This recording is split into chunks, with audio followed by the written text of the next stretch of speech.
नमस्कार, आप देख रहे हैं रायशुमारी और मैं हूं आपके साथ ऋतु बिष्ट। नौकरी करने वालों के लिए धामी कैबिनेट से आई एक ऐसी खबर जो सीधे आपकी जेब, आपकी सैलरी और आपके काम के अधिकार से जुड़ी है। सोचिए, आपने ऑफिस में तय समय से ज्यादा काम किया, कंपनी ने आपसे ओवर टाइम कराया, तो अब सवाल सिर्फ इतना नहीं होगा कि आपने कितने घंटे अतिरिक्त काम किया, सवाल ये भी होगा कि उस अतिरिक्त मेहनत की कीमत आपको कितनी मिलेगी। क्योंकि उत्तराखंड में नए श्रम कानूनों को लेकर सरकार ने जो फैसला लिया है उसमें ओवर टाइम को लेकर साफ प्रावधान किया गया है। ओवर टाइम कराया तो दोगुनी मजदूरी देनी होगी, यानी कर्मचारी ने अतिरिक्त समय दिया तो उसकी अतिरिक्त मेहनत का भुगतान भी उसी हिसाब से करना होगा। लेकिन बात सिर्फ जो है वो ओवर टाइम तक सीमित नहीं है।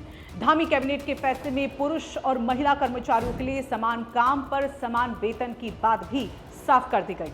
यानी काम एक, जिम्मेदारी एक, तो वेतन में सिर्फ महिला होने की वजह से अंतर नहीं चलेगा।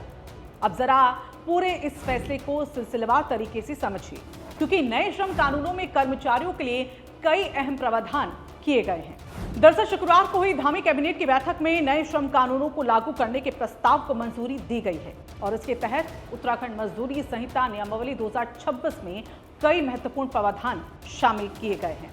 सबसे पहले बात यहां पर हम कर लेते हैं आपकी सैलरी की, जो बेहद महत्वपूर्ण है। कई कर्मचारियों की सबसे बड़ी चिंता यहां पर यही होती है कि महीने की सैलरी आखिर आएगी कब। कभी 7 तारीख निकल जाती है, कभी 10 तारीख, तो कभी उससे भी ज्यादा।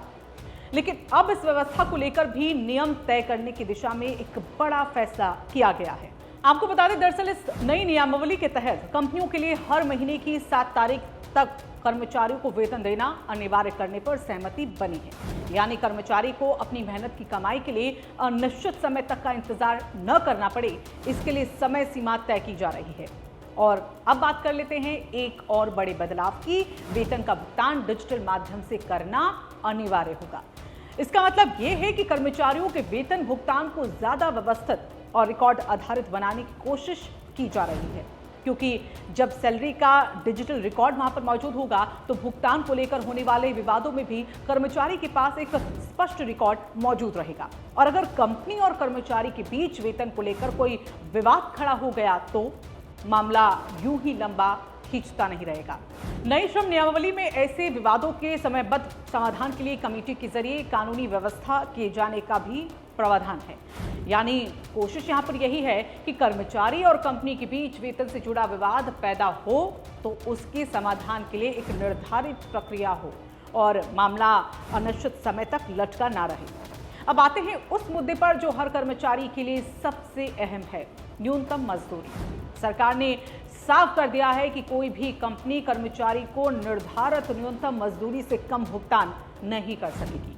मतलब कंपनी चाहे छोटी हो या फिर बड़ी हो, कर्मचारी को सरकार की ओर से तय न्यूनतम मजदूरी से नीचे भुगतान करने की अनुमति नहीं होगी।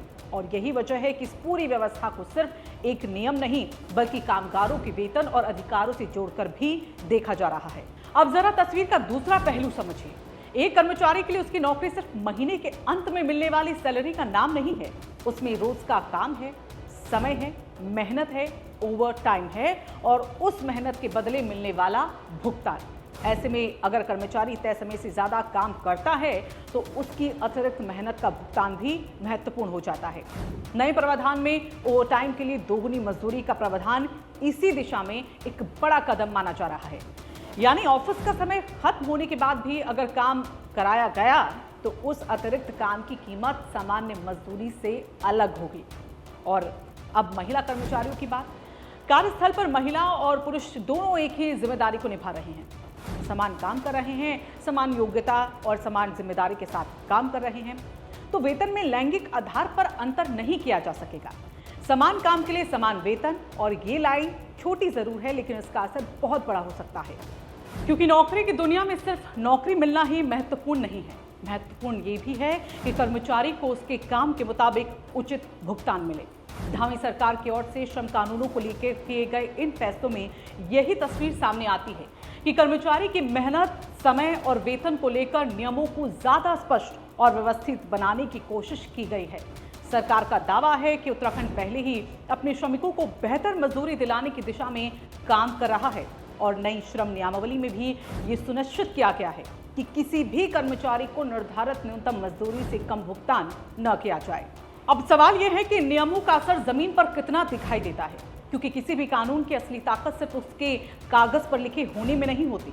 असली फर्क तब पड़ता है जब वही नियम कर्मचारी के बैंक खाते में दिखाई दे, जब ओवरटाइम की रकम सही मिले, जब महिला और पुरुष कर्मचारी के बीच समान काम के लिए वेतन का अंतर खत्म हो और जब वेतन को लेकर विवाद हो तो उसका समाधान भी समय पर हो। यानी धामी कैबिनेट का ये फैसला सिर्फ सरकारी फाइलों की खबर नहीं है, ये खबर उन लाखों लोगों से जुड़ी है जो रोज सुबह घर से निकलते हैं, घंटों काम करते हैं, कभी तय समय से ज्यादा रुकते हैं और महीने के आखिर में अपनी मेहनत की कमाई का इंतजार करते हैं। अब देखना होगा कि नए श्रम कानून लागू होने के बाद कंपनियां इन प्रावधानों को किस तरह जमीन पर लागू करती हैं और कर्मचारियों को इसका वास्तविक लाभ कितनी तेजी से मिल पाता है। लेकिन फिलहाल इतना तय है कि ओवरटाइम, वेतन की समय सीमा, डिजिटल भुगतान, न्यूनतम मजदूरी और समान काम के लिए समान वेतन, इन सभी मुद्दों पर सरकार ने श्रमिकों के हितों में नियमों को मजबूत करने की दिशा में कदम बढ़ाया है। तो अगर आप भी नौकरी करते हैं, किसी कंपनी में काम करते हैं या आपके परिवार में कोई कर्मचारी है, तो इस खबर को सिर्फ खबर समझकर आगे मत बढ़िए, क्योंकि सवाल आपकी मेहनत का है और मेहनत की कीमत का भी। आपको धामी सरकार के इस फैसले में सबसे बड़ा बदलाव क्या लगता है? अपनी राय हमें कमेंट में ज़रूर बताइएगा। अगर आपको ऐसी खबरें पसंद आती हैं जो सीधे आपकी नौकरी, आपकी कमाई और आपके अधिकारों से जुड़ी हो, तो इस खबर को लाइक कीजिएगा, अपने साथियों और परिवार के साथ भी इस खबर को शेयर करें और ऐसे ही महत्वपूर्ण खबरों के लिए रायशुमारी को सब्सक्राइब करना ना भूलें।